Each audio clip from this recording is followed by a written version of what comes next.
আসসালামু আলাইকুম। বাংলার কৃষি ও কৃষক বিডি চ্যানেলের পক্ষ থেকে আপনাদের সবাইকে স্বাগতম। আমি আলামিন আবারও আপনাদের মাঝে নতুন একটা ভিডিও নিয়ে আসলাম। ভিডিওটি পুরোপুরি না টেনে পুরোপুরি দেখবেন। এই যে আমি এখন আপাতত যে জায়গাতে আছি, আসলে আমার পাশে যদি দেখাই, এটা মোটামুটি পুরা 1 একর জমি। আসলে এই জমিটার মধ্যে আপনারা দেখতেই পাচ্ছেন যে আসলে এটা কি চাষ করা হয়েছে।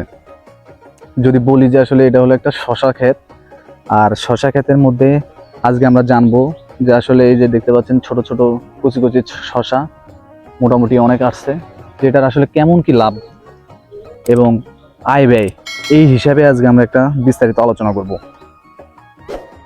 এই যে দেখতে পাচ্ছেন যে আসলে শশা, এটা হলো আপনার যেটাকে বলা হয় দেশি শশা। এই শশাটি আসলে বাজারে যদি বলা যায় প্রচুর পরিমাণের চাহিদা। এই শশাটা আপনার প্রচুর পরিমাণের চাহিদা, আসলে 12 মাসই শশাটা থাকে। সেই ক্ষেত্রে আপনারা যদি বলেন যে আসলে শশাটার দাম আসলে মোটামুটি অনেক, যে সব সময় যদি বলা যায় যে 70 থেকে 80 টাকা এই ধরনের 12 মাস থাকে এবং চাহিদা অনেক বেশি, কারণ আমাদের সব সময় শশা জিনিসটা সবারই সব সময় লাগেই। সে ইচ্ছা করলে এই ধরনের চাষটা করতে পারেন। আসলে শশা খেতে তেমন একটা বলতে গেলে যে আসলে খরচ বেশি তা না। যদি বলা যায় যে আসলে শশা খেতে যেমন আপনার বীজ, আপনারা তো মোটামুটি আমি আগে একটা ভিডিও করছি, যে আসলে ভিডিওর মধ্যে দেওয়া ছিল যে বীজটা কোথা থেকে আনবেন। যদি আপনারা নিজে না করে প্রথমত যেহেতু শুরু করবেন, সেই ক্ষেত্রে আপনার বীজটা বাজার থেকে কিনে আনলেন এবং সংগ্রহ করে বীজটা লাগালেন। আর মূল টপিক যদি বলা যায় যে আসলে এটার মূলত খরচ বললে যে মাচাং,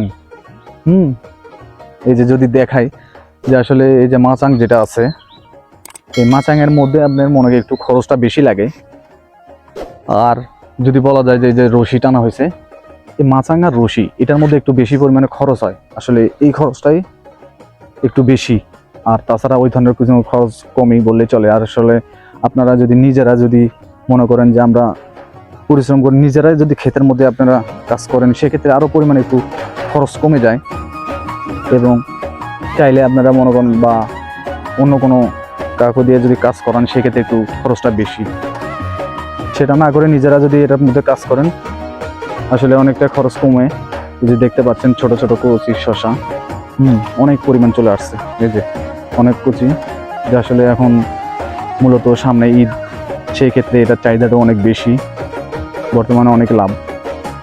আসলে সামনে ঈদ, যেহেতু কুরবানি ঈদ, সেই ক্ষেত্রে এটার চাহিদাটাও অনেক পরিমাণ বেশি বললেই চলে, কারণ সব ক্ষেত্রে আপনার এই জিনিসটা লাগে।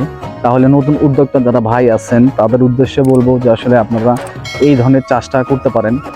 এই ধরনের চাষটা করবেন বাড়ির আশেপাশে বা ফাঁকা জায়গায়, যে কোনো জায়গায় টপে বা ছাদে, সেক্ষেত্রে আপনারা করতে পারেন।